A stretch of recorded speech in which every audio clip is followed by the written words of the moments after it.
Raja Ampat, obral izin tambang duluan, gaduh belakangan adalah tema Satu Meja The Forum. Malam ini telah hadir di studio anggota Dewan Perwakilan Daerah Papua Barat Daya, Paul Vincent Mayor. Pak Ci, malam. Di sebelah kiri saya ada Kepala Global Greenpeace Indonesia untuk Kampanye Hutan Indonesia, Kiki Taufik. Malam. Kiki. Kemudian ada Ketua Ekspedisi Tanah Papua dari Harian Kompas tahun 2021, Hari Susilo. Malam. Hari. Lalu ada melalui sambungan Zoom, anggota Komisi 12 DPR dari fraksi Partai Kebangkitan Bangsa, Ratna Juwitasari. Malam Mbak Ratna. Ya. Kami juga sudah mengundang perwakilan dari Kementerian ESDM, Kementerian Lingkungan Hidup, dan Kantor Komunikasi Presiden, namun mereka tidak bersedia untuk hadir. Oke, baik, saya ke Kiki dulu. Bung Kiki, ini sebetulnya kerusakan lingkungan seperti apa yang ditemukan oleh Greenpeace sehingga Greenpeace kemudian melakukan kampanye untuk Save Raja Ampat? Terima kasih Mas Budiman. Jadi memang kami sebenarnya sudah mendengar bahwa ada tambang nikel di Raja Ampat sejak 1 tahun yang lalu, 2 tahun yang lalu ya, sejak mendengar hasil ekspedisi dari teman-teman Kompas 2021 ya berarti ya. 2021, maaf bukan 2022 keluarnya, kita udah baca, kita kemudian isu-isu tambang nikel ini semakin lama makin besar. Nah, kemudian tahun lalu kami mulai mengumpulkan data. Jadi kami ke lapangan, kami melakukan beberapa riset dan kami menemukan ada 3 pulau yang memang sudah ditambang. Jadi kami melihat ada kerusakan di mana totalnya kira-kira sekitar 500 hektar hutan di pulau-pulau kecil itu yang hilang, yang sudah ditambang. Dan kami menemukan juga pada saat hujan, karena hutannya sudah hilang, maka terjadi sedimentasi. Jadi dibawa oleh air, kemudian terlihat sedimentasi di terumbu karang itu, di pesisir. Dan tentu ini kemudian memicu kita untuk menyelidiki lebih lanjut lagi, sekaligus juga kami mencoba berdiskusi dengan masyarakat setempat bahwa untuk memastikan apakah masyarakat setempat ini seperti apa responnya. Dan ternyata yang kami temukan masyarakat asli yang tinggal di sana mereka menolak, gitu. Nah dari situ kemudian baru mulai kita merancang satu. Sekarang kampanye. Presiden Prabowo telah mencabut 4 izin usaha penambangan. Respon Greenpeace? Ya, yang pertama tentu kami mengapresiasi langkah pemerintah yang begitu cepat untuk mencabut 4 izin IUP. Namun belum selesai menurut kami, karena bagi kami tuntutan kami itu adalah Raja Ampat harus diproteksi, full proteksi dan permanen. Jadi bukan cuma 4 IUP, tapi seluruh izin-izin tambang baik yang aktif maupun tidak aktif. Termasuk salah satunya yang gas nikel. Kenapa harus dicabut semua? Karena itu satu kesatuan. Satu kesatuan ekosistem di mana cepat atau lambat akan berdampak kepada ekosistem di sekitar itu. Oke, baik. Pak Paul Vincent Mayor. Anda asli Raja Ampat? Iya, saya lahir di Piainemo. Kampung Pam.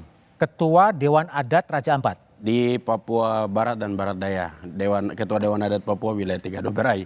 Oke. Lalu sekarang sudah 4 IUP dicabut oleh Presiden Prabowo. Harapan Anda? Ya, saya apresiasi. Saya apresiasi respon cepat dari Pak Presiden Prabowo. Tapi juga kita harus perhatikan GAK hari ini. GAK ini perusahaan yang dari tahun 70-an. Tapi kenapa baru sekarang orang ribut-ribut tentang GAK? Karena kalau kita lihat di sana, pekerja orang asli Papua di sana itu di bawah 10%. Di bawah 10%? Iya, saya ke sana tahun 2022 untuk pergi cek itu, pekerjanya mungkin cuma 3%. Orang kerja semua dibawa dari luar.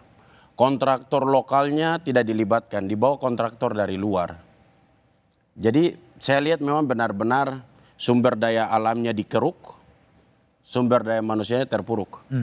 Ini menjadi satu catatan penting untuk Pak Presiden Prabowo untuk kita harus perhatikan GAK ini. Mereka nambang, ambil sumber daya alamnya, tapi masyarakat adat Papua tidak diperhatikan. Tapi ada suara-suara juga yang di GAK itu yang mengatakan keberatan kalau kemudian tambang itu kemudian ditutup. Mereka bukan orang asli Papua. Oke. Mereka itu asalnya dari Maluku Utara. Mereka bukan orang asli Papua. Jadi saya pikir tiba-tiba Pak Menteri muncul ke sana, ada spanduk yang didesain sedemikian rupa bagusnya, ada yang ikat kain merah di kepala, terus datang berteriak-berteriak di situ, saya curiga by design, didesain. Siapa yang desain? Ya, kita bisa lihat secara kasat mata kelihatan kan. Oke, baik. Saya ke Mbak Ratna Juwitasari, anggota Komisi 12 DPR. Ini ada aspirasi dari DPD sebetulnya ya kalau mau ditutup semua sebetulnya. Mbak Ratna, gimana Anda respon? Jadi memang dari awal kemarin yang pertama kita juga harus mengapresiasi bagaimana movement dari Greenpeace dalam hal ini yang bisa menghimpun sebegitu banyak awareness dari masyarakat terkait Save Raja 4 ini yang sebenarnya kita juga mengikuti sejak 19 Mei. Jadi ada gerakan May Day untuk Raja 4 itu saya mulai tertarik mengikuti isu ini Pak Budiman. Bagaimana saya selanjutnya mengkonfirmasi terhadap kawan-kawan yang ada di sana. Dan ternyata memang betul bahwa kegiatan pertambangan nikel ini sudah mulai meresahkan. Yang pertama mungkin kalau misalnya ini dibilang ribut-ributnya kenapa baru sekarang gitu. Tapi menurut saya bukan masalah ribut-ribut sekarang atau bagaimana, tapi bagaimana kita segera mengambil langkah-langkah untuk merespon dari aspirasi masyarakat terkait kondisi pertambangan yang sudah mulai sangat merugikan untuk masyarakat dan juga lingkungan yang ada di sekelilingnya. Dalam hal ini khusus untuk Raja 4 memang ini sudah sangat melanggar bahkan hukum internasional ya karena di Raja 4 sudah ditetapkan sebagai geopark. Tapi ini menurut saya akan menjadi milestone bagaimana perubahan tata kelola pertambangan untuk daerah-daerah yang lain di seluruh Indonesia, Pak Budiman. Bu Ratna, artinya apakah juga Anda sepandangan dengan Pak Mayor bahwa seharusnya semuanya saja ditutup bukan hanya 4 tapi membiarkan 1. Gimana? Mungkin memang ada baiknya kita memberikan perhatian yang ekstra ya.